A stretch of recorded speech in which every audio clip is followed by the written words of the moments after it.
Fero ka folur sërish publikisht për raportin e tij me ish bashkëshorten, modelen Arbenita Ismaili dhe vajzën e tyre. I ftuar në Mirëmbrëma Yje, ai u ndalte ndarja e bujshme, akuzat për dhunë dhe vështirësitë në marrëdhënien me vajzën e vogël. Nuk kam folur keq për të, ajo është nëna e vajzës time, njerëzit e mi e din këtë, tha ai. Por kur ke kaq shumë kohë që nuk e ke takuar vajzën, nga emocionet ndodh të shpërthesh. Kam thënë ndonjë fjalë të pahishme, për të cilat kërkoj falje. Qëllimi im është vetëm ta shoh vajzën. Ka kaluar një vit që nga hera e fundit më 5 tetor. Sipas tij, ndonse ekziston një vendim gjyqësor që i njeh të drejtën ta takoj vajzën 4 ditë në muaj, ky vendim nuk është zbatuar.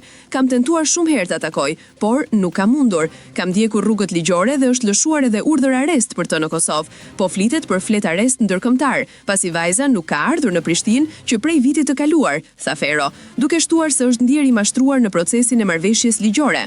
Artisti mohoi akuzat për dhunë ndaj ish bashkëshortes. Nuk e kam dhunuar. Nuk ekziston asnjë raport mjekësor që të provojë të kundërtën. Ne u përpoqëm për shumë kohë, por thjesht nuk ishim për njëri tjetrin. Ndërsa foli për ndjenjat e tij, Fero theksoi se nuk ka më dashuri për Arbenitën, por ruan respekt për të si nënë e vajzës së tij. Nuk kam më ndjenja, por kam pasur shumë. Kam respekt sepse është nëna e vajzës time.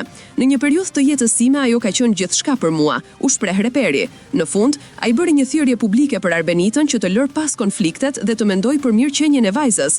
E ftoi publikisht të lëri natet. Fëmia ka nevojë për të dy prindrit. Nuk e do njëri vajzën më shumë se babai i saj. Të ludhem, më mundëso ta shoh qikën.